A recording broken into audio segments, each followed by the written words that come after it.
گھر بہت بڑا تھا، اتنا بڑا کہ اس کی لمبی لمبی راہداریوں میں چلتے ہوئے اکثر قدموں کی آواز بھی اجنبی لگنے لگتی تھی۔ لیکن اس گھر کی سب سے عجیب بات اس کی خاموشی تھی، ایسی خاموشی جس میں کبھی کبھی ایسا محسوس ہوتا تھا جیسے دیواریں بھی سانس لے رہی ہیں۔ میرا نام مریم ہے اور میں پہلی بار اس گھر میں آئی تھی جب مجھے اس خاندان کے لیے آیا کی نوکری ملی تھی۔ یہ گھر شہر کے ایک پرانے پوش علاقے میں تھا۔ جب پہلی بار گیٹ کے اندر داخل ہوئی تو درختوں کی گھنی قطاروں نے سورج کی روشنی کو بھی اندر آنے سے روک رکھا تھا۔ ایسا لگ رہا تھا جیسے اس گھر پر ہمیشہ شام طاری رہتی ہو۔ دروازہ ایک درمیانی عمر کی خاتون نے کھولا۔ ان کا نام عائشہ تھا۔ وہ بہت شائستہ تھی، لیکن ان کے چہرے پر عجیب سی تھکن اور خوف کی لکیریں تھیں۔ انہوں نے مجھے اندر بلایا اور کہا، ہمیں اپنے بیٹے کے لیے ایک آیا چاہیے، بس اس کا خیال رکھنا ہے۔ ان کا بیٹا حمزہ تقریباً 5 سال کا تھا، معصوم سا بچہ، مگر اس کی آنکھوں میں ایک عجیب سی سنجیدگی تھی جو اس عمر کے بچوں میں کم ہی دیکھی جاتی ہے۔ پہلے دن سب کچھ معمول کے مطابق رہا۔ میں نے حمزہ کے ساتھ کھیلا، اسے کہانیاں سنائیں اور رات کو اسے سلا دیا۔ لیکن جب میں کمرے سے باہر نکلنے لگی تو اس نے میرا ہاتھ پکڑ لیا۔ آپ جائیں گی تو وہ آ جائے گی۔ میں رک گئی۔ کون آئے گی؟ حمزہ نے آہستہ سے کہا۔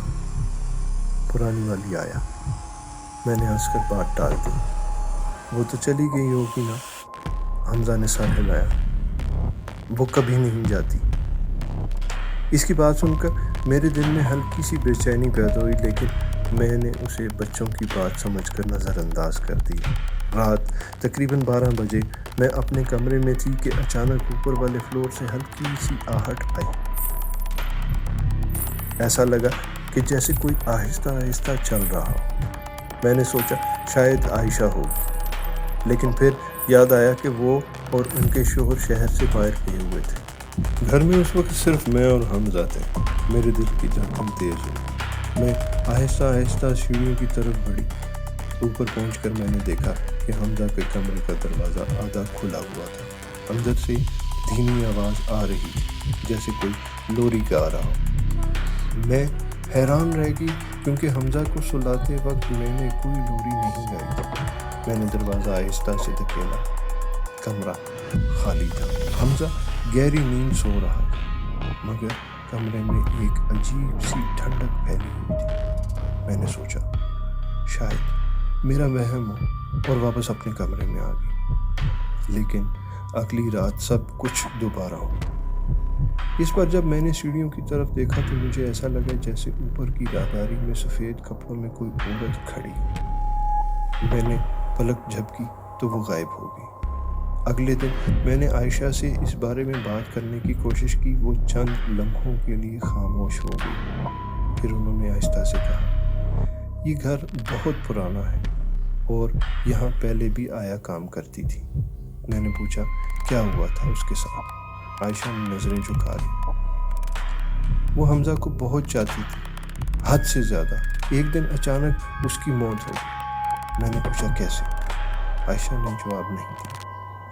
اس رات جب میں حمزہ کو سلا رہی تھی تو اس نے پھر وہی بات کہی، وہ آج پھر آئے گی۔ میں نے پوچھا تم نے اسے دیکھا ہے؟ حمزہ نے آہستہ سے سر ہلایا۔ وہ ہر رات آتی ہے، میرے پاس بیٹھتی ہے اور کہتی ہے کہ وہ مجھے کبھی چھوڑ کر نہیں جائے گی۔ میرے جسم میں سرد لہر دوڑ گئی۔ رات تقریباً 1 بجے اچانک دروازہ خود بخود چرچرا کر کھل گیا۔ کمرے میں ٹھنڈی ہوا داخل ہوئی اور پھر میں نے اسے دیکھا۔ دروازے کے پاس ایک عورت کھڑی تھی، لمبے سفید کپڑے، زرد چہرہ، خالی آنکھیں۔ وہ آہستہ آہستہ حمزہ کے بستر کی طرف بڑھی۔ میں خوف سے جم گئی تھی۔ وہ حمزہ کے سرانے بیٹھی اور وہی لوری گانے لگی جو میں نے پہلی رات سنی تھی۔ حمزہ نیند میں مسکرا رہا تھا۔ اچانک اس عورت نے میری طرف دیکھا۔ اس کی آنکھوں میں عجیب سا غصہ تھا جیسے وہ مجھے یہاں نہیں دیکھنا چاہتی تھی۔ پھر اس نے آہستہ سے کہا، یہ بچہ میرا ہے، میں اسے کبھی نہیں چھوڑوں گی۔ اگلے ہی لمحے کمرہ خالی ہو گیا۔ میں ساری رات جاگتی رہی۔ اگلے دن میں نے فیصلہ کر لیا کہ میں یہ نوکری چھوڑ دوں گی، لیکن جب میں دروازے تک پہنچی تو مجھے پیچھے سے کسی کے قدموں کی آواز سنائی دی۔ میں نے مڑ کر دیکھا، راہداری کے آخر میں وہی عورت کھڑی تھی۔ وہ مسکرا رہی تھی۔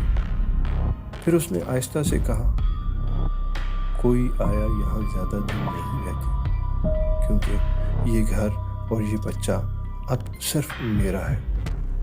اس دن کے بعد میں نے کبھی اس گھر کی طرف واپس نہیں دیکھا، لیکن آج بھی کبھی کبھی رات کے وقت جب میں اکیلی ہوتی ہوں تو مجھے دور کہیں سے وہی لوری سنائی دیتی ہے، اور ایسا لگتا ہے جیسے وہ آیا جو کبھی اس گھر کو چھوڑ نہیں سکتی، اب بھی حمزہ کے سرانے بیٹھا۔